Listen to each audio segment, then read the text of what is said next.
as I understand it, is concerned. We will continue studying the situation closely. There will be more statements that we'll issue as the situation evolves. But we will never lose sight of the fact that on the whole, what we want is justice and peace for everyone. We are not taking a one-sided view. If you say that the BJP ministers are accusing us of taking a one-sided view, many on the other side are saying that the Indian government has taken a one-sided view by only condemning the attack on Israel and standing in solidarity with Israel, but forgetting some of Israel's misdeeds in the occupied territories. So we are saying we will not forget anything. We will keep the big picture in mind. And as a country that has responsibly stewarded India's foreign policy for more than 6 decades, we have some sense of what is the right thing to do to take into account the wishes of all our people. We are a country which is itself diverse, it is plural, there are many views within our country, and any of us who are on WhatsApp or whatever are getting these multiple views. It is not as if it's a black and white situation. There are enough Israelis who are writing that there is a certain level of responsibility on their government side to solve the fundamental problem. And there are many Indians who feel very passionately that the principal injustice over the last 75 years has been done to the Palestinians who were displaced from their lands by the creation of Israel. Never forget that 1948, the United Nations resolution created 2 states. Only one state exists, Israel. The Palestinian state has never really come into being. Yes, we now recognize the Palestinian Authority as a sort of state, but it's a state without full control of its territory, with no army, no control of its borders, no full sovereignty in the sense that the Israelis enjoy. And I think we should really have to work to that ultimate solution. My last question is to you about regarding the decision taken in this Congress Working Committee about the caste-based census. So, is it a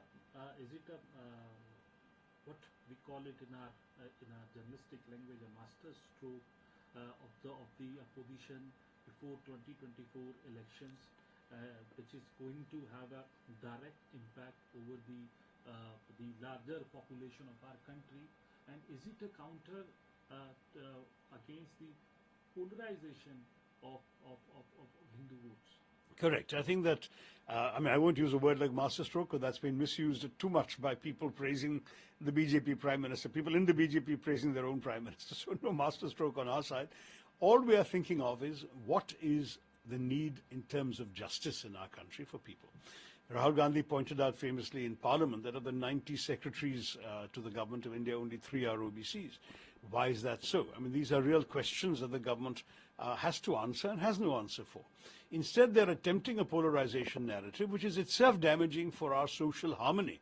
Communal relations in our country had been in a rather good place until this whole narrative attacking the Muslim community for misdeeds of emperors 300 years ago, 400 years ago, for which now our Muslims are being made to pay a price, attack on them for their way of living, for their food habits, for everything else. And on top of that, we are seeing a situation where, as you were pointing out, political weaponization of religion for polarization purposes has become a feature of the BJP's politics.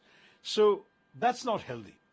And I think it's not a bad idea to remind people that there are other ways of looking at our society, not just in terms of one big religious cleavage between Hindus and others, which frankly has never been the Congress view of the country, but rather to look at it as a snapshot of also economic and social deprivation and discrimination suffered by large numbers of our people. And therefore, if we can do a proper census, which would involve social and economic factors as well, not only find out which castes people belong to, but what they're earning, what opportunities they have, we will find that there may well be a significant correlation between marginalization and caste.